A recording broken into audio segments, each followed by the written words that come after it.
श्री कृष्ण कहते हैं, दोस्तों आज हम जीवन की सबसे बड़ी लड़ाई के बारे में बात करेंगे। वो लड़ाई जो बाहर नहीं हमारे अंदर चलती है। हम सभी अपने जीवन में बुरी आदतों को छोड़ना चाहते हैं, फोकस बढ़ाना चाहते हैं और सफल होना चाहते हैं, लेकिन अक्सर हम असफल हो जाते हैं। क्यों? इसका जवाब उस पवित्र ग्रंथ के पन्ने में छिपा है जो अभी हमारे सामने है। केवल दिखावा काफी नहीं, बाहरी त्याग बनाम भीतरी इच्छा। इस पृष्ठ की शुरुआत में एक बहुत गहरी बात लिखी है। प्रश्न ये है कि स्थिर बुद्धि वाला व्यक्ति कौन है?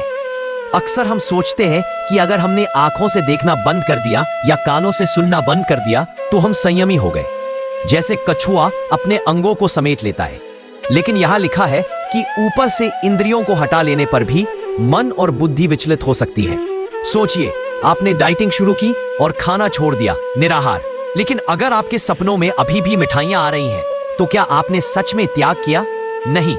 ग्रंथ साफ कहता है कि साधारण मनुष्य स्वप्न और मन के राज्य में उन विषयों का भोग करता रहता है। दोस्तों, असली मोटिवेशन यह है कि हमें सिर्फ दिखावे का त्याग नहीं करना है, हमें मन से उन चीजों को निकालना है। जब तक मन में लालच है, आप सिर्फ एक एक्टिंग कर रहे हैं और ये एक्टिंग ज्यादा दिन नहीं चलेगी। इसका अर्थ है कि जब हम अपनी इंद्रियों को रोकते हैं जैसे, तो वो चीजें तो दूर हो जाती हैं, लेकिन उनके लिए जो चाहत, आसक्ति या रस है वो अंदर ही रह जाती है।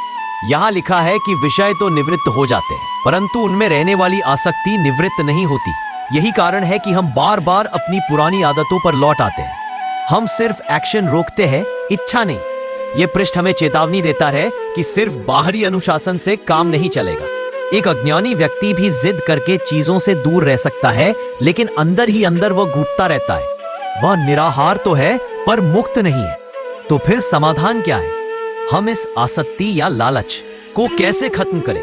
इसका मतलब है परमात्मा या किसी सर्वोच्च लक्ष्य का साक्षात्कार करके ही आसक्ति जाती है। उतरेगा जब आपको किसी बड़ी चीज का नशा चढ़ेगा।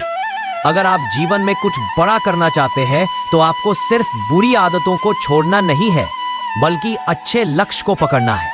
जब आपको अपनी मंजिल, अपनी पढ़ाई या अपने ड्रीम प्रोजेक्ट में वो रस या आनंद मिलने लगेगा, तो ये छोटी मोटी डिस्ट्रैक्शन सिर्फ कछुए की तरह ऊपर से अंगों को सिकोड़ना काफी नहीं है। जब तक आपकी बुद्धि में रस फंसा है, आप गिर सकते हैं। इसीलिए अपने जीवन में एक परम